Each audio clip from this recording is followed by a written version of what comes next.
జరిగిన సంఘటనను media cover చేస్తుంది. అది సర్వసాధారణం. కాకపోతే కొన్ని ఇన్సైడ్ యాంగిల్స్ కూడా మీడియాకు తెలుస్తాయి.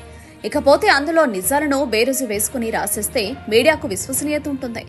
ఇప్పటి కాలంలో మీడియా విశ్వసనీయత అనేది నేతిబీర లాంటిదే. కాకపోతే అప్పుడప్పుడు మీడియాలో వచ్చే వార్తలను నమ్మాల్సి ఉంటుంది. వాటిని వాస్తవాలుగా అంగీకరించాల్సి ఉంటుంది. అలా అంగీకరించని పక్షంలో తర్వాత జరిగే పరిణామాలను చూసి షాక్ కూడా అవ్వాల్సి ఉంటుంది. వైఎస్ కుమార్తె షర్మిల ప్రారంభంలో తన సోదరుడు పెట్టిన పార్టీకి అండగా ఉండేవారు.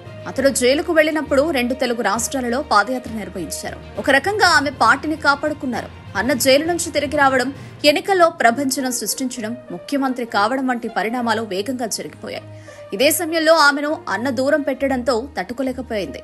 ముందుగా తన రాజకీయ క్షేత్రాన్ని ఏర్పాటు చేసుకోవాలని భావించింది. అయితే ఇవన్నీ కూడా అంతర్గతంగా జరిగిపోయాయి. ఒక్క ముక్కలో చెప్పాలంటే రెండవ కంటికి కూడా తెలియదు. అయితే ఇలాంటి విషయాన్ని ఆంధ్రజ్యోతి ఆర్కే పసిగట్టారు. అన్నకు చెల్లికి మధ్య గొడవలు జరుగుతున్నాయని రాశాడు. దీనిని సహజంగానే అన్నా చెల్లి వేరువేరుగా ఖండించారు.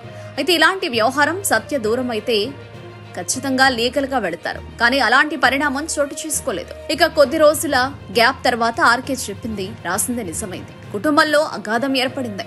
పూడ్చలేని విభేదం చోటు చేసుకుంది. మొత్తంగా ఎవరికి వారే అన్నట్టుగా మారిపోయింది. చివరికి అమ్మ ఎంట్రీ ఇచ్చినప్పటికీ కూడా పరిస్థితి మారకుండా దూరం పెరిగిపోయింది. చెల్లి ఏకంగా తన రాజకీయ క్షేత్రాన్ని ఏర్పాటు చేసుకుంది. తెలంగాణలో పార్టీ పెట్టినప్పటికీ అంతిమంగా దానిని కాంగ్రెస్ పార్టీలో కలిపేసి ఇప్పుడు ఆమె ఆంధ్రప్రదేశ్ కాంగ్రెస్ పార్టీకి పెద్ద దిక్కుగా మారిపోయింది. నాడు ఈ వ్యవహారాన్ని ముందుగానే ఊహించి అత్యంత విశ్వసనీయమైన వ్యక్తుల ద్వారా సమాచారాన్ని సేకరించి వార్తల రూపంలో ఆర్కే రాస్తే చాలా మంది విమర్శించారు. సత్య దూరమైన విషయాలు చెబుతున్నారని మండిపడ్డారు. కానీ ఎప్పుడైతే ఆయన తన వ్యాఖ్యల మీద, రాసిన వార్తల మీద నిలబడ్డారో అప్పుడే ఆయన విశ్వసనీయత అనేది తెలిసిపోయింది. ఇక ప్రస్తుతం గులాబీ బాస్ కుమార్తె విషయంలోనూ ఆర్కే సంచలనమైన వార్తలు రాస్తున్నారు.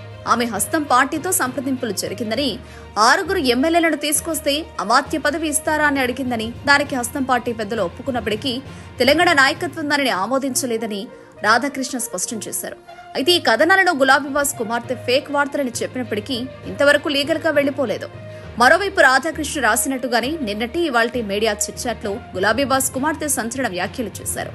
సోదరుడు తండ్రికి దగ్గరగా ఉండే మరో సోదరుడు మేనబావపై కీలక ఆరోపణలు చేశారు. అంతేకాదు రాధాకృష్ణ రాసినట్టుగానే సొంత రాజకీయ క్షేత్రాన్ని ఏర్పాటు చేసుకునే దిశగా ఆమె అడుగులు వేస్తున్నారు. కాకపోతే ఈ విషయాలు ఇప్పట్లో కార్యరూపం దాల్చకపోయినప్పటికీ భవిష్యత్తులో జరిగేది అదేనని రాజకీయ విశ్లేషకులు అంటున్నారు.